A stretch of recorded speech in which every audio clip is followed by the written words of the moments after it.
I'll take the rest of you. Look, I got a question for you. Is it worth it? Real love, you think you deserve it? Cut them off, go and find your purpose and get you a nigga that's solid. Personally, I'll do more than support your dreams, baby. Get you and me. It's time to boss up. Fix your credit, girl. Get at it. Get your bag up. Hit that. Hey guys, welcome back to my channel. For those of you who don't know, my name is Tiana, and in today's video I'm going to be sharing a story time with you that literally just happened. I wanted to film this video ASAP so that I don't forget videos, and I'm still kind of shooken up about it, and I wanted to let y'all know. So it is currently March 15 and it is 1:43 in the morning. So today is my dad's birthday, so I went over to his house March 14th and we were just playing games. I watched the basketball game, just having a good time vibing. So my mom came to pick me up, and my dad lives downtown and I live kind of like in the east end, I guess you could say. So we were driving. She didn't want to take the highway because she just didn't want to. I don't know why. Just excuse how I look, by the way. It's late, like I said. So we were just driving on the main roads trying to get on the highway that she wanted to take, and we missed that first stop. We were still driving, missed the second stop. So then she just like, you know what, I'm not gonna turn around, we're just gonna take the long way home. So I was like, all right, bet. And the reason why she got distracted is because we were talking about different bus routes and just different things in general, talking about police cars, her almost getting pulled over, just little stuff like that, and she got distracted, missed the turn 2 times. So I was just telling her, like, that's a sign that you missed 2 stops considering what's gonna happen later on. So we're driving, still talking. We get to the Millwood Bridge, which is like at Pape area. I don't know exactly the routes, but it's like the Millwood Bridge. Y'all can Google it. It's a really long bridge that runs over the DVP, the Don Valley Parkway. So we're driving over that, and I noticed a bus that had stopped. The 100 bus going to Broadview had stopped on the left-hand side. So I was telling my mom, like, is the bus broken down? Because she's a TCU driver, she would know these things. So I was like, has the bus broken down? And she was like, no, maybe he's early, maybe he just pulled over to kill some time, right? So we're both looking at the bus, and then we both look to our right hand side, and there's a lady sitting on the bridge. To be honest, when I first saw it, I didn't really make out what it was because there was no poles around her. It was just her, and it was like a black blob just sitting there. So at first I thought I was tripping. I'm like, am I seeing things? But my mom saw it too. So I told her, I'm like, yo, is that a lady about to jump? And at this time I'm like all shaken up because back in high school I had one of my classmates, like, I didn't know him personally, but there's 2 bridges in my area, that bridge and another bridge. He jumped over the bridge that is closer to the school, and everybody was kind of shaken up about it because, like, the bridge is right next to the school. So I asked her, I'm like, yeah, huh? My phone is telling me that the operator accessed your location during your call. Oh wow. Although I put that my location is off, Mr. 911 accessed my location. Can you guys hear her? Well, he needed to know where we were. Anyways, like I said, a classmate of mine had jumped over the other bridge, so it was kind of shaken up for me to see somebody on the bridge contemplating life or death. So this lady, okay, so we pull up by her the first time, and then we make a U-turn, and then we pull up by the bus that had parked on the side. And my mom asked him while she dials 911 if he's calling it in, and he just looked confused. And there's another car parked in front of the bus at this point in time, and I don't know what that person was doing, but the bus driver looked confused, and my mom was telling me that he's a new bus driver, so I guess he didn't want to call it in because there will be a whole bunch of paperwork that needed to be filled out because you're calling in an incident, right? So then she's just like, you know what, forget it, and she's talking to the 911 operator at this point. So we make another U-turn passing her, and we try to get as much information as we can. So let's say my fingers are the lady and this is the bridge. The lady is sitting like this on the bridge, 1 foot over. This is the bridge. This is like going over on the DVP, and she's sitting like this. So 1 foot is over on the DVP, and the other side is like towards the sidewalk, towards the road, right? So then we're on the phone. He's asking us like, what is she wearing, what is her ethnicity. I'm telling him like she's wearing a white hat, black jacket, and she's a black lady.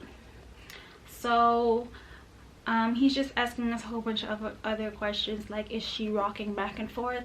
And when we did make the second U-turn, she did kind of lean forward and then come back up, but I didn't say anything because, yeah. So we're still on the phone with him.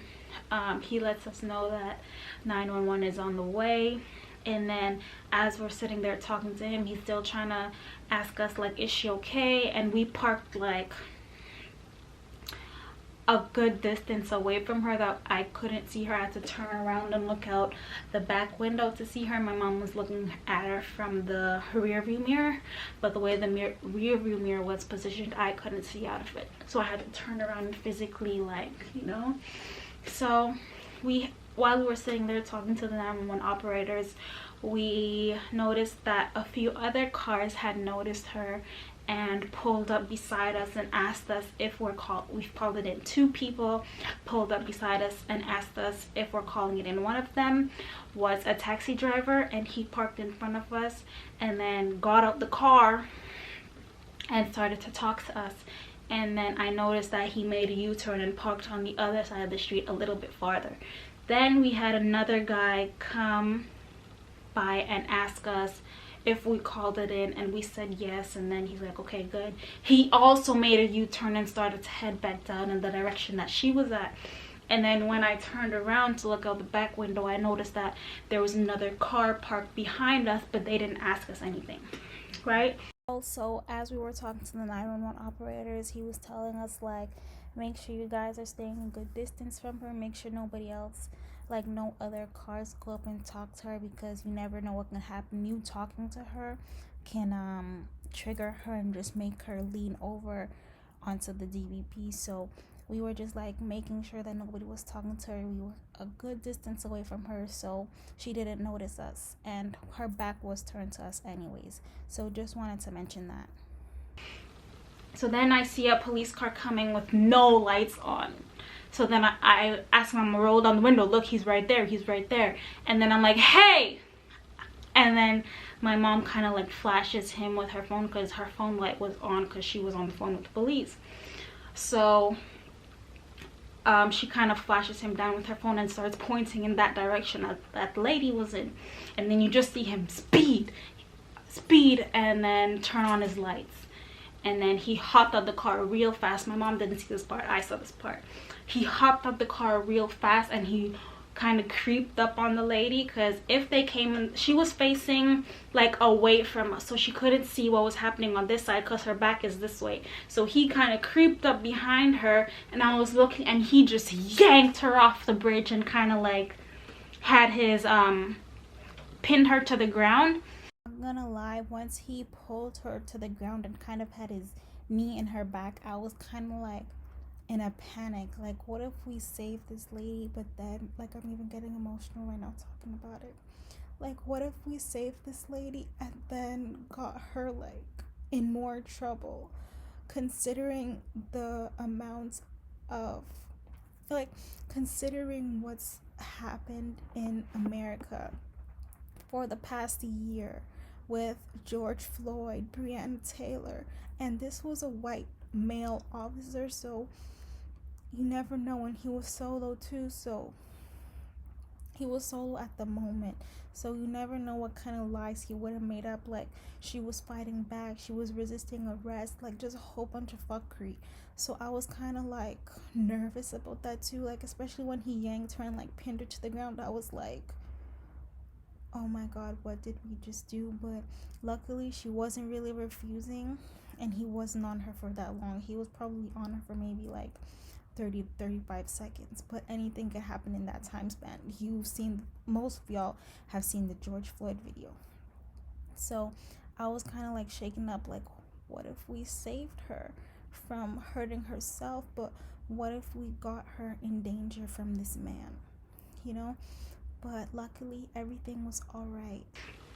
And then you just see another cop car coming, and then yeah, I don't know what he said to her, because it was only one solo man, and then in the next car that came there was 2 men, because I noticed that there was 3 officers and not 4. So, and I only saw 1 man come out of the first car that pulled her off. He yanked her off real hard. I was like, whoa. So the second police car came, and then my mom was still on the phone with the operator. She's like, okay, the police came, and then the police thanked us for calling it in, etc, etc. And then we make another U-turn. So at this point, this is the 3rd U-turn we're making, I believe. Yeah, it's about the 3rd U-turn, or 2nd, 3rd or 2nd U-turn. You guys are keeping along, right? So we make another U-turn, and then we're talking to the police, and then my mom's like, everything good? And then they're like, yeah, we got it. And she was like in handcuffs. And then yeah, so moral of the story, we saved the woman's life.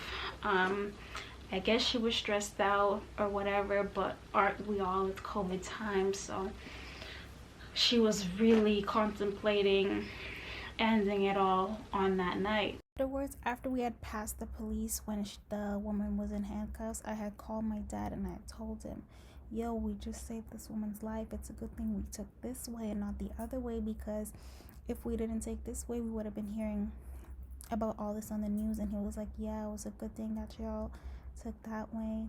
And yeah, just wanted to mention that as well, because also if we had taken the original way to get home, we would have made it back home in like 10-15 minutes. But we were on the road for almost, she picked me up at like 12:37, and we were driving for like maybe 40 minutes, and it doesn't take that long to get home. And I would have texted him when we got home, so maybe he was like, why hasn't she texted me yet? So I just wanted to call him and let him know what had happened. And he was like, yeah, it's a good thing that y'all did what y'all did. So keep in mind, it was like 1 in the morning. Yeah, like I'm telling you, I'm really telling you guys this as I got home. It is now 1:57, and this just happened like maybe 30 minutes ago. So yeah, and then the police officer goes, yeah, everything's all good. And you see her just there. And then I was like, what's happening? Like, what's gonna happen next to her? I asked my mom. She was like, maybe she's going to CAMH. CAMH is like a mental institution here in Toronto. So moral of the story is, we save somebody's life, and if you see something, say something. You're doing it for the benefit of somebody else.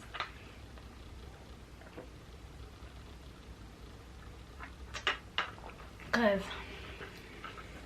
if she were to jump, there's no recovery from that, because you're landing on the highway.